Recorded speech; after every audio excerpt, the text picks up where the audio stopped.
आज हम शुरू करने जा रहे हैं यूनिट 4 का टॉपिक है ट्राइबल कम्युनिटीज इन इंडिया, अर्थात भारत में जनजातीय समुदाय।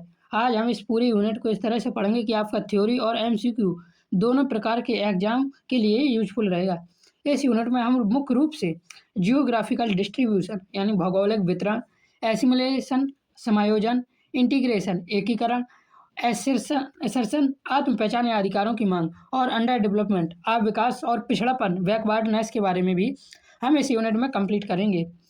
तो भारत में जनजातीय समुदाय की अपनी अलग अलग संस्कृति और जीवन शैली होती है, इसलिए समाज शास्त्र में इनका अध्ययन बहुत महत्वपूर्ण माना जाता है। तो चलिए शुरू करते हैं आज की यूनिट बिना देरी किए। तो देखिए, सबसे पहले हमने इसकी रखी हुई है प्रस्तावना, जिसमें हम इसका बेसिक इंट्रोडक्शन जानते हैं। भारतीय समाज केवल जाति से मिलकर नहीं बना है, बल्कि इसमें जनजातीय समुदाय भी महत्वपूर्ण स्थान रखते हैं। जनजातियां भारतीय सामाजिक संरचना का प्राचीन और विशिष्ट अंग है। इसका मतलब जनजाति बहुत पुराने समय से भारत में मौजूद है, इसलिए वे भारत के समाज का ऐतिहासिक और विशेष भाग मानी जाती हैं। ये समुदाय सामान्यतः ऐतिहासिक रूप से पृथक भौगोलिक क्षेत्र में निर्वास करते आए हैं और इनकी अपनी विशिष्ट सामाजिक व्यवस्था, सांस्कृतिक परंपराएं, आर्थिक संरचना तथा धार्मिक मान्यताएं रही हैं। तो जनजातियों की क्या अपनी एक विशिष्ट सामाजिक व्यवस्था है, इनकी अपनी परंपराएं, इनकी अपनी आर्थिक संरचना और इनकी अपनी अलग धार्मिक मान्यताएं भी रही हैं। भारतीय जनजातियों को संविधान में अनुसूचित जनजाति शेड्यूल्ड ट्राइब के रूप में मान्यता दी गई है, जिसे आप एसटी के नाम से भी जानते हैं। भारत के संविधान में जनजातियों को एसटी के रूप में मान्यता दी गई है ताकि उनकी सरकारी संरक्षण और सुविधाएं मिल सकें।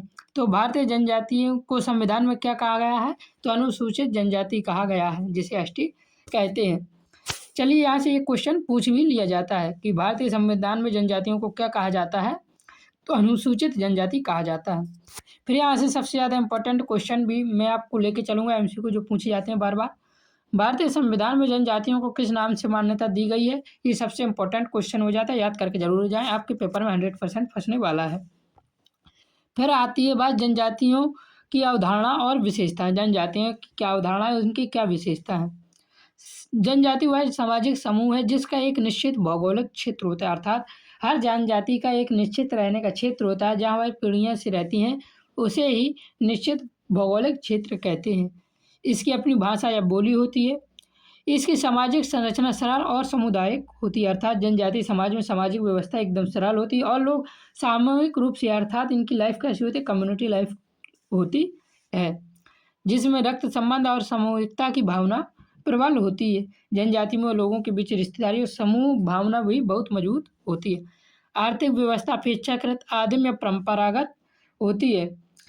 मतलब इनका कहने का मतलब ये है कि ये आदिम तरीके से रहते हैं।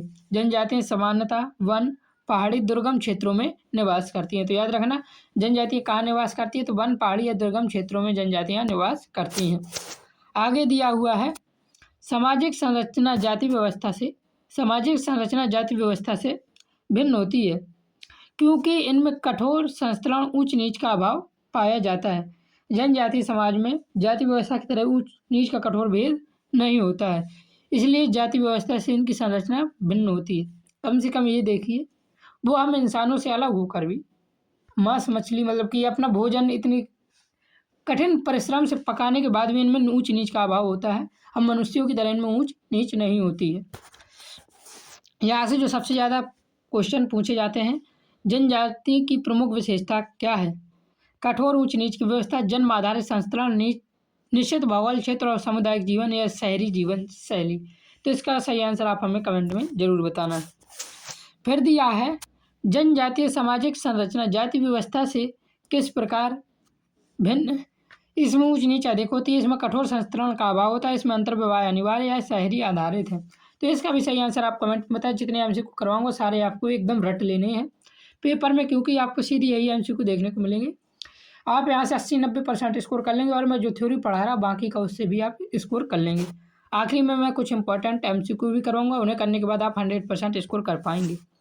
अब देखिए, दिया हुआ है भारत में जनजातियों का भौगोलिक वितरण कैसा है। भारत में जनजातियों का वितरण समान रूप से नहीं है, अर्थात भारत में जनजातियाँ हर जगह समान संख्या में नहीं पाई जाती हैं, बल्कि कुछ क्षेत्रों में ज़्यादा होती हैं तो कुछ क्षेत्रों में कम होती है। इन्हें मुख्यतः 4 भौगोलिक क्षेत्रों में वर्गीकृत किया जाता है।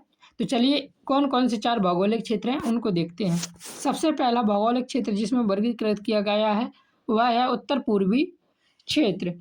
असम, मिजोरम, नागालैंड, मेघालय, अरुणाचल प्रदेश आदि में उत्तर पूर्वी क्षेत्र आता है। यहाँ से क्वेश्चन कैसे पूछे जाते हैं वो भी अभी देखेंगे। यह क्षेत्र जनजातीय जनसंख्या के केंद्रीकरण के लिए प्रसिद्ध है, अर्थात उत्तर पूर्व भारत में जनजातियों की संख्या सबसे अधिक होती है और यहीं पर ये केंद्रित है। कुछ राज्यों जैसे मिजोरम में 90% से अधिक जनसंख्या जनजातीय है। फिर आता है मध्य भारत क्षेत्र जैसे मध्य प्रदेश, छत्तीसगढ़, झारखंड, ओडिशा और महाराष्ट्र। इसमें कौन सी मुख्य जनजातियाँ पाई जाती हैं? तो याद रखना गोंडा, संथाल, मुंडा आदि प्रमुख जनजातियाँ पाई जाती हैं। तो याद ये रखना जरूर। फिर तीसरा इनका क्षेत्र है वह है पश्चिमी क्षेत्र। राजस्थान और गुजरात के कुछ भागों में भील आदि जनजातियाँ पाई जाती हैं। तो राजस्थान और गुजरात के भागों में कौन सी जनजाति पाई जाती हैं? तो भील जनजातियाँ पाई जाती हैं, याद रखना। दक्षिण भारत में देखिए दिया हुआ है केरल, कर्नाटक, तमिलनाडु के कुछ वन क्षेत्र में जनजातीय समुदाय निवास करते हैं। 2011 के जनगणना के अनुसार भारत में जनजातीय जनसंख्या 10 करोड़ से अधिक थी। यह क्वेश्चन बहुत इंपॉर्टेंट है कि 2011 की जनगणना के अनुसार भारत में जनजातीय जनसंख्या कितनी थी? तो याद रखना 10 करोड़ से अधिक थी। चलिए अब आगे बढ़ते हैं। हमने इनके चारों क्षेत्र देख लिए।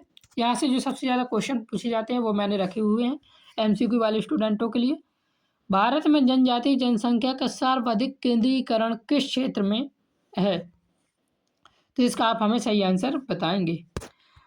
उत्तर भारत में, दक्षिण भारत में, उत्तर पूर्वी क्षेत्र में या पश्चिम भारत में। फिर दिया हुआ है गोंडा और संथाल प्रमुख रूप से किस क्षेत्र में पाए जाते हैं? तो इसका भी आंसर आप हमें कमेंट में बताएंगे। उत्तर पूर्व में, मध्य भारत में, पश्चिम भारत में या दक्षिण भारत में कहाँ पाए जाते हैं? कमेंट में जरूर बताएं। अगर कमेंट में ना बता सकें तो स्क्रीनशॉट लेकर रख लें, ये पेपर में आपके आने के चांस ज़्यादा हैं। 2011 की जनगणना के अनुसार भारत में जनजातीय जनसंख्या लगभग कितनी है? 5 करोड़, 8 करोड़, 10 करोड़ से अधिक या 15 करोड़? इसका आंसर भी आप हमें सही बताएं। अब देखते हैं जनजातीय अर्थव्यवस्था कैसी होती है। जनजातियों की अर्थव्यवस्था परंपरागत और प्राकृतिक संसाधनों पर आधारित होती है। जनजातीय लोग अपनी आजीविका के लिए जंगल, जमीन और प्राकृतिक संसाधनों पर निर्भर रहते हैं। इनकी आर्थिक गतिविधियां सामान्यतः निम्न प्रकार की होती हैं, जैसे शिकार करना, भोजन संग्रह, पशुपालन और लघु कृषि और झूम खेती, जिसे स्थानांतरित खेती कहते हैं। यह झूम खेती बहुत इंपॉर्टेंट है, इससे क्वेश्चन भी बहुत ज़्यादा आते हैं। झूम खेती में वन क्षेत्र को काटकर या जलाकर अस्थायी रूप से खेती की जाती है। झूम खेती में क्या किया जाता है? जंगल का एक हिस्सा काट दिया जाता है या जला दिया जाता है, फिर उसमें खेती की जाती है। कुछ वर्षों बाद भूमि की उर्वरता घटने पर समुदाय दूसरे क्षेत्र में चला जाता है। जब जमीन की उपजाऊ शक्ति कम हो जाती है तो जनजाति क्या करते हैं? दूसरे स्थान पर जाकर खेती करने लगते हैं। यह स्थानांतरित कृषि की एक पद्धति है। तो यहाँ से स्थानांतरित कृषि की से क्वेश्चन भी पूछे जाते हैं। अभी हम क्वेश्चन देखेंगे। देखिए यहाँ क्वेश्चन जो झूम खेती से पूछा जाता है, तो झूम खेती किस प्रकार की कृषि है? तो अभी जैसा कि देखा था स्थानांतरित कृषि है। इनके आंसर जरूर याद करना, मैं बार बार कह रहा हूँ। और वीडियो यदि आपको समझ आ रही है तो वीडियो को लाइक जरूर कर देना। चैनल पर नया है तो चैनल को सब्सक्राइब कर देना। आपको पीडीएफ के लिए हमारी पहली वीडियो देखनी होगी, आपको वहाँ से पीडीएफ कैसे मिलेंगे ये देख सकते हैं। आधुनिक विकास प्रक्रियाओं ने जनजातियों को अनेक समस्याओं में डाल दिया है। तो कौन कौन सी समस्या है नीचे हम देखते हैं। सबसे पहले समस्या है विस्थापन। बांध, उद्योग, सड़क निर्माण आदि के कारण जनजाति अपने पारंपरिक निवास क्षेत्र से विस्थापित हो रही हैं। जैसे जब बड़े विकास कार्य होते हैं तो जनजातियों को अपना घर और ज़मीन छोड़कर दूसरी जगह जाना पड़ता है। जैसे उनके घर या आसपास क्या बन गया? बांध बन गया, सड़क निर्माण हो गई, या कोई बड़े बड़े अडानी अंबानी अपना जंगल ले लेते हैं 1 रुपये में। तो ये सब होने के कारण क्या हो जाती है? ये विस्थापित हो जाती हैं। तो ये इनके फिर दूसरा कारण है इनका आर्थिक शोषण होता है। साहूकार, ठेकेदार और मध्यस्थों द्वारा जनजातियों का शोषण किया जाता। कुछ व्यापारी साहूकार जनजातियों का सत्ता सामान लेकर या कर्ज देकर उनका क्या करते हैं? फायदा उठा लेते हैं। इस प्रकार जनजातियों का शोषण होता है। सांस्कृतिक विघटन भी इनकी एक समस्या। आधुनिक शिक्षा और बाहरी संपर्क के कारण पारंपरिक संस्कृति कमजोर पड़ रही है, अर्थात आधुनिक जीवन के प्रभाव से जनजातियों की पारंपरिक संस्कृति धीरे धीरे बदलने रही है। फिर आगे दिया सामाजिक पिछड़ापन, शिक्षा, स्वास्थ्य और आर्थिक संसाधनों की कमी के कारण जनजातियाँ पिछड़ी हुई हैं। तो आधुनिक जीवन के प्रभाव में जनजातियाँ क्या हो गई हैं, पिछड़ गई हैं, क्योंकि ना इनके पास आर्थिक संसाधन होता है, ना शिक्षा होता है, ना ही इनके पास स्वास्थ्य होता है। तो जनजातियों के पिछड़ेपन से जो सबसे ज़्यादा क्वेश्चन पूछा जाता है, जनजातीय विस्थापन का प्रमुख कारण क्या है, तो इसका सही आंसर क्या हो जाएगा, विकास परियोजना इसका सही आंसर है। वैसे तो ये आपको बताना है, मेरे मुंह से अब निकल गया, तो कमेंट में आंसर जरूर बताते रहें सबके। सबसे ज़्यादा क्वेश्चन जो पूछे जाते हैं वह पूछे जाते हैं जनजातियों के प्रति विभिन्न नीतिगत दृष्टिकोण। मैंने जो आपको क्वेश्चन एमसीक्यू बताए हैं वो बहुत इंपॉर्टेंट है, लेकिन सबसे ज़्यादा उनमें से जो पूछे जाते हैं वो यहीं से पूछे जाते हैं। इनके नीतिगत दृष्टिकोण, पहला पृथक्करण का दृष्टिकोण, इंग्लिश में आइसोलेशन दृष्टिकोण भी कह सकते हैं। कुछ विद्वानों ने सुझाव दिया है कि जनजातियों को मुख्य धारा से अलग रखा जाए ताकि उनकी संस्कृति सुरक्षित रह सके। इस विचार के अनुसार जनजातियों को बाहरी समाज से दूर रखना चाहिए, ये विद्वानों का कहना, ताकि उनकी क्या है, संस्कृति सुरक्षित रह सके। वेरियन एल्विन ने जनजातियों के संरक्षण और पृथक विकास की वकालत की है। तो यहाँ से जो सबसे इम्पोर्टेंट क्वेश्चन है वह वेरियर एल्विन से पूछा जाता है कि जनजातियों के संरक्षण और पृथक विकास की वकालत किसने की थी, तो वेरियर एल्विन ने की थी। इम्पोर्टेंट क्वेश्चन हो जाता है। उन्होंने राष्ट्रीय उद्यान की संकल्पना भी दी, किसने, वेरियर एल्विन ने। तो दूसरा इंपॉर्टेंट क्वेश्चन हो जाता है, राष्ट्रीय उद्यान की संकल्पना किसने दी, तो वेरियर एल्विन ने दी है। फिर आगे देखिए दिया हुआ आत्मसात, एसिमिलेशन। आत्मसात क्या है, आत्मसात वह प्रक्रिया जिसमें एक समूह धीरे धीरे दूसरे समूह की संस्कृति को अपनाकर उसमें विलीन हो जाता है। अर्थात आत्मसात का मतलब है कि एक ऐसा समूह है जो धीरे धीरे दूसरे समाज की संस्कृति अपना लेता है। जैसे मतलब कि जनजाति लोग हैं वो धीरे धीरे या तो ये करें, हिंदुओं में आ जाए, मुस्लिमों में आ जाए, सिख में आ जाए, तो ये इस प्रकार दूसरों की संस्कृति को अपनाना क्या कहलाता है, आत्मसात कहलाता है। जीएस घुरिये ने जनजातियों को पिछड़े हिंदू कहा और माना कि वे हिंदू समाज का ही भाग है। तो यहाँ से इम्पोर्टेंट क्वेश्चन आ जाता है, पिछड़े हिंदू जनजातियों को किसने कहा है, तो याद रखना जीएस घुरिये ने जनजातियों को पिछड़े हिंदू कहा है और वे हिंदू समाज का ही भाग हैं, यह जीएस घुरिये का मानना था। फिर बात आती है एकीकरण, इंटीग्रेशन। एकीकरण का अर्थ है जनजातियों के राष्ट्रीय जीवन में सम्मिलित करना, किंतु उनकी सांस्कृतिक पहचान को सुरक्षित रखते हुए।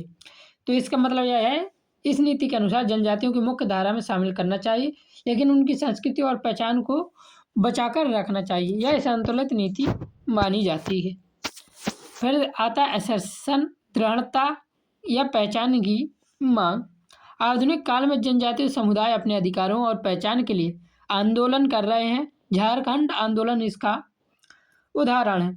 आज कई जनजातीय समुदाय अपने अधिकार, पहचान और अलग राज्य की मांग के लिए क्या कर रहे हैं, आंदोलन कर रहा है। और एक आंदोलन हुआ था झारखंड आंदोलन, तो यह इसका एक प्रमुख उदाहरण है। तो यहाँ से सबसे ज़्यादा क्वेश्चन पूछे जाते हैं वो देखिए, पृथक्करण की नीति का समर्थन किसने किया, जीएस घुरिये ने, एआर देसाई ने, वेरियर एल्विन ने या मजूमदार ने। सही आंसर कमेंट में जरूर बताएं। फिर दूसरा क्वेश्चन है, राष्ट्रीय उद्यान की संकल्पना किससे संबंधित है, आत्मसात नीति से, पृथक्करण नीति से, एकीकरण नीति से या आरक्षण नीति से। ये भी इंपॉर्टेंट क्वेश्चन ही है। फिर तीसरा सबसे ज़्यादा क्वेश्चन जो पूछा जाता है वह पूछा जाता है, जनजातियों को पिछड़े हिंदू किसने कहा है, मजूमदार ने, घुरिये ने, एल्विन ने या देसाई ने। ये इसके आंसर कमेंट में बताते रहना। वीडियो पसंद आ रहा हो तो लाइक ज़रूर करना, समझ में आ रहा हो तो लाइक ज़रूर करना। पेपर देने के बाद यदि आप सारे प्रश्न यहीं से फंसते हैं तो ज़रूर बताना, क्योंकि यहीं से आपके सारे प्रश्न फंसने वाले हैं। क्वेश्चन है, एकीकरण का सही अर्थ क्या है, पूर्ण विलय, पूर्ण पृथक्करण या राष्ट्रीय जीवन में सम्मिलित करना, पहचान सुरक्षित रखते हुए या धार्मिक परिवर्तन। इसका आंसर भी कमेंट में बताओ। झारखंड आंदोलन किससे संबंधित है, आत्मसात से, पृथक्करण से, पहचान की मांग से या औद्योगिकीकरण से। तो इसका भी सही आंसर आप हमें कमेंट में बता सकते हैं। कमेंट में बताने से, बार बार उसे याद करने से क्या होता है, दिमाग में बैठ जाता है और पेपर में आप एकदम सही करके आते हैं। फिर आता है इसमें प्रमुख विद्वानों के विचार देखते हैं। जीएस घुरिये ने जनजातियों को पिछड़े हिंदू कहा है, ये देखा था। वेरियर एल्विन ने जनजातीय संस्कृति के संरक्षण के समर्थक रहे हैं। डी एन मजूमदार ने जनजातियों की समस्याओं को भौगोलिक पृथक्करण और सांस्कृतिक संपर्क का परिणाम बताया है। चौथे विद्वान है A.R. देसाई ने जनजातियों की समस्याओं का मूल कारण आर्थिक शोषण बताया है। तो ये याद रखना। और फिर संवैधानिक प्रावधान से कुछ क्वेश्चन पूछे जाते हैं, इनको याद रखना। तीनों क्वेश्चन पूछे जाते हैं, लेकिन सबसे ज़्यादा उन्हें अनुच्छेद 46 से पूछा जाता है। भारतीय संविधान में जनजातियों के संरक्षण हेतु विशेष प्रावधान किए गए हैं, जैसे अनुच्छेद 46 शिक्षा और आर्थिक हितों की सुरक्षा। सरकार जनजातियों की शिक्षा और आर्थिक विकास के लिए विशेष प्रयास करने चाहिए, अनुच्छेद 46 में लिखा हुआ है। फिर अनुच्छेद 335 सरकारी नौकरियों में विशेष ध्यान। फिर अनुच्छेद 338 विशेष अधिकारी की नियुक्ति। ये क्या है, हमारे संविधान में प्रावधान है। सबसे इम्पोर्टेंट है अनुच्छेद 46। सरकारी नौकरियों में अनुसूचित जनजातियों के लिए 7.5% आरक्षण है। ये क्वेश्चन बार बार पूछा गया है कि एसटी के लिए सरकारी नौकरी में कितनी % सीटें आरक्षित हैं, तो 7.5% सीटें आरक्षित हैं। तो क्वेश्चन देख लीजिए कौन कौन से पूछे जाते हैं। अनुच्छेद 46 किससे संबंधित है? आरक्षण, प्रतिशत, शिक्षा और आर्थिक हितों की सुरक्षा, विशेष अधिकारी या पंचायत व्यय। तो इसका आंसर कमेंट में जरूर बताएं। फिर दिया हुआ है सरकारी नौकरी में अनुसूचित जनजातियों के लिए कितने प्रतिशत आरक्षण है? 5%, 7.5%, 10% या 15%। अब देखते हैं जनजातियों का पिछड़ापन और अविकास के बारे में थोड़ा सा देखते हैं। जनजातीय समुदाय में पिछड़ापन केवल आर्थिक नहीं बल्कि सामाजिक, शैक्षिक, सांस्कृतिक, राजनीतिक सभी स्तरों पर पाया जाता है। जनजातियों की समस्या सिर्फ पैसे की कमी नहीं है, यहाँ पे क्या लिखा, केवल आर्थिक नहीं, अर्थात केवल पैसों की कमी नहीं है। इनका समाज में, शिक्षा में, संस्कृति में और राजनीति सभी क्षेत्रों में इनका पिछड़ापन देखा जाता है। इसलिए विकास योजनाएं बहुआयामी होनी चाहिए। अब कंक्लूजन देखते हैं, दिया हुआ है भारतीय जनजाति भारतीय समाज की प्राचीन सांस्कृतिक विरासत का महत्वपूर्ण भाग है। उनकी समस्याओं का समाधान केवल आर्थिक सहायता से संभव नहीं बल्कि सांस्कृतिक संरक्षण, सामाजिक न्याय और संतुलित एकीकरण से संभव है। पीडीएफ के लिए आप वीडियो देख सकते हैं, पहली वाली पीडीएफ आपको कैसे मिलेगा। और यदि आपको ये सब समझ आया है, अभी तक आप हमारी सीरीज से जुड़े हुए हैं, तो चैनल को सब्सक्राइब जरूर कर लेना यदि अभी तक सब्सक्राइब नहीं किया है। और वीडियो में जो भी मैंने पढ़ाया सब समझ आया हो तो लाइक भी कर लेना। आपकी बहुत बहुत कृपा होगी। जय हिंद, जय भारत, राधे राधे।